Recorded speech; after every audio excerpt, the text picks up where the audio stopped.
ઓમ શ્રી પરમાત્મને નમઃ.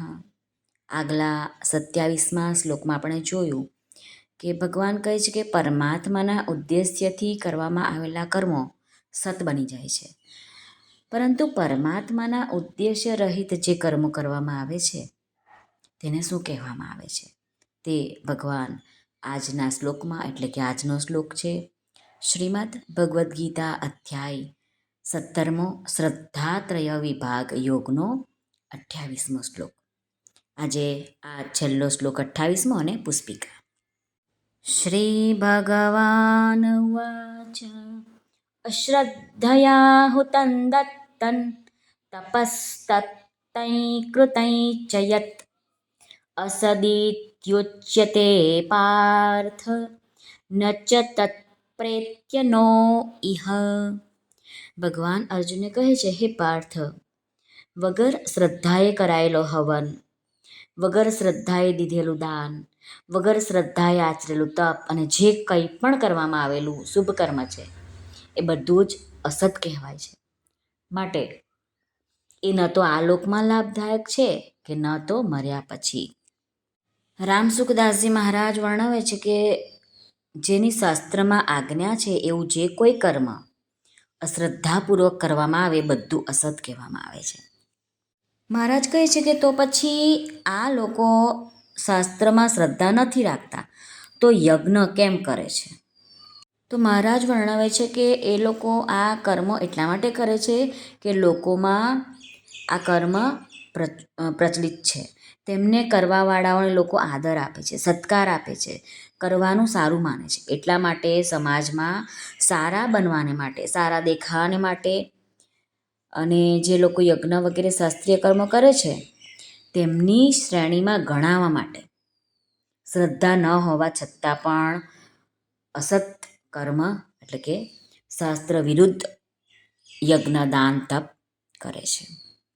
મહારાજ કહે છે કે વિધિપૂર્વક કર્મો કરવામાં આવે તો ધન, વૈભવ, સ્ત્રી, પુત્ર વગેરેની પ્રાપ્તિ અને મર્યા પછી સ્વર્ગલોકની પ્રાપ્તિ થઈ શકે છે. અને તે જ કામ જો નિષ્કામ ભાવથી કરવામાં આવે તો અંતઃકરણની શુદ્ધિ થઈને પરમાત્માની પ્રાપ્તિ થઈ જાય છે. પરંતુ જે અશ્રદ્ધાપૂર્વક કર્મ કરે છે એ લોકોને તો ન આ લોકમાં મળે છે ન પરલોકમાં મળે છે. મહારાજ કહે છે કે નાનામાં નાનું અને સાધારણમાં સાધારણ કર્મ પણ જો તે પરમાત્માના ઉદ્દેશ્યથી જ નિષ્કામ ભાવપૂર્વક કરવામાં આવે તો તે કર્મ સત થઈ જાય છે. અને એનાથી વિરુદ્ધ જો મોટામાં મોટો યજ્ઞ કરવામાં આવે અને જો શ્રદ્ધાપૂર્વક અને શાસ્ત્રીય વિધાનપૂર્વક અને સકામ ભાવપૂર્વક કરવામાં આવે તો તે કર્મ પણ ફળ આપીને નષ્ટ થઈ જાય છે, પરમાત્માની પ્રાપ્તિ કરાવવાવાળું નથી થતું. તથા તે યજ્ઞ જે પણ કર્મ કરીએ છીએ આપણે તે જો અશ્રદ્ધાપૂર્વક કરવામાં આવે તો તે બધા જ અસત થઈ જાય છે. મહારાજ કહે છે કે પરમાત્માની પ્રાપ્તિમાં ક્રિયા પ્રધાન નથી, પરંતુ શ્રદ્ધાભાવની જ પ્રધાનતા રહેલી છે. સદ્ભાવ, સાધુભાવ, પ્રશસ્ત કર્મ, સત સ્થિતિ, તદર્થ્ય કર્મ આ પાંચેય પરમાત્માની પ્રાપ્તિ કરાવવાવાળા હોવાથી સત, પરમાત્માની સાથે સંબંધ જોડવાવાળા હોવાથી સત કહેવામાં આવે છે. આથી રામસુખદાસજી મહારાજ વર્ણવે છે કે મનુષ્ય માટે એ જ કરવા યોગ્ય છે જે યજ્ઞ, દાન, તપ, તીર્થ, વ્રત વગેરે શાસ્ત્ર વિહિત કર્મો કરવા યોગ્ય છે, શ્રદ્ધાપૂર્વક અને નિષ્કામ ભાવથી કરવા યોગ્ય છે. ભગવાને વિશેષ કૃપા કરીને માનવ શરીર આપ્યું છે અને આમાં શુભ કર્મો કરવાથી પોતાને અને બધા લોકોને લાભ થાય છે. એટલા માટે જેનાથી તરત જ અને પરિણામે બધાનું હિત થાય એવા શ્રેષ્ઠ કર્તવ્ય કર્મો શ્રદ્ધાપૂર્વક અને ભગવાનની પ્રસન્નતાને માટે કરતા રહેવું જોઈએ. આમ 17મો અધ્યાય પૂર્ણ થયો. આપણે 28 પાંદડાનું પુષ્પ ભગવાનને અર્પણ કરીએ છીએ. શ્રી કૃષ્ણ અર્પણમસ્તુ.